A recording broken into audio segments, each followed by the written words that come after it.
बिस्मिल्लाहिर्रहमानिर्रहीम। अस्सलाम वालेकुम to everyone, welcome to my channel Khan technical school. आज की हमारी वीडियो का टॉपिक है दुनिया फिज़िक्स के बहुत बड़े साइंसदान आइंस्टाइन की अप्रैल में डेथ हुई थी। उनका साइंसी कारनामा जो है वो आपके साथ शेयर करते हैं। प्लीज़ चैनल को ज़रूर सब्सक्राइब कीजिए।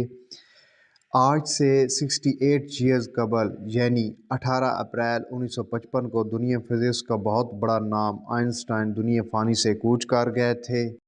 आइंस्टाइन 14 मार्च 1879 को जर्मनी में पैदा हुए नज़रियाती माहिर फ़िज़िक्स थे जो बड़े पैमाने पर मशहूर थे और हर वक्त सबसे ज़्यादा बाअसर फ़िज़िक्स के साइंसदान थे। आइंस्टाइन नज़रिया रिलेटिविटी की तरक्की के लिए सबसे ज़्यादा जाने जाते हैं, लेकिन उन्होंने क्वांटम मैकेनिक्स के नज़रिए की तरक्की में भी अहम किरदार अदा किया। रिलेटिविटी और क्वांटम मैकेनिक्स जदीद फ़िज़िक्स के दो अहम सतून हैं जो नज़रियात रिलेटिविटी से पैदा E=mc² का बड़े पैमाने पर तवानाई की मसावात का फार्मूला दिया।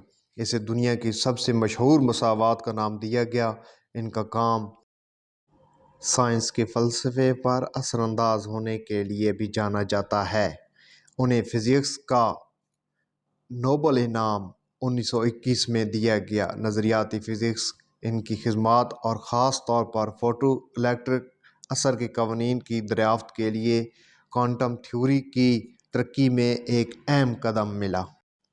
आइंस्टाइन ने हमें कायनात को समझने के वो नज़रियात दिए जिनसे हमारा ज़मान व मकान का मुकम्मल तसव्वुर बदल गया। आइंस्टाइन का नज़रिया रिलेटिविटी, वक्त का बहाव, रोशनी की रफ्तार, कायनात की हद रफ्तार होना, इस जैसे दीगर कई अहम साइंसी नज़रियात ने 21वीं सदी के इंसान को उस मोड़ पर ला खड़ा किया है कि वो अपनी किस्मत के फ़ैसले खुद कर सकता है, एक ऐसी कायनात को देख और समझ सकता है जिसका तसव्वुर पहले कभी हो सकता है मुमकिन ना हो।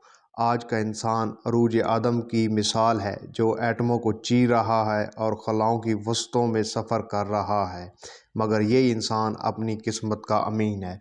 साइंस और आइंस्टाइन हमें सिखाते हैं कि किस तरह हम अपने इर्द गिर्द के फितरती मनाजिर को समझकर अपने इंसानों की फलाह बहबूद के लिए इस्तेमाल कर सकते हैं।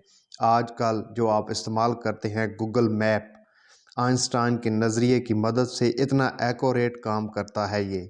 ये आज के जदीद इंसान पर मुनहसर है कि वो इंसानियत की बका के लिए साइंस को किस तौर पर इस्तेमाल करता है, मगर इस बात में कोई दो राय नहीं कि जदीद साइंस और जदीद टेक्नोलॉजी का असूल इंसान और कौमों की बका का ज़ामिन है।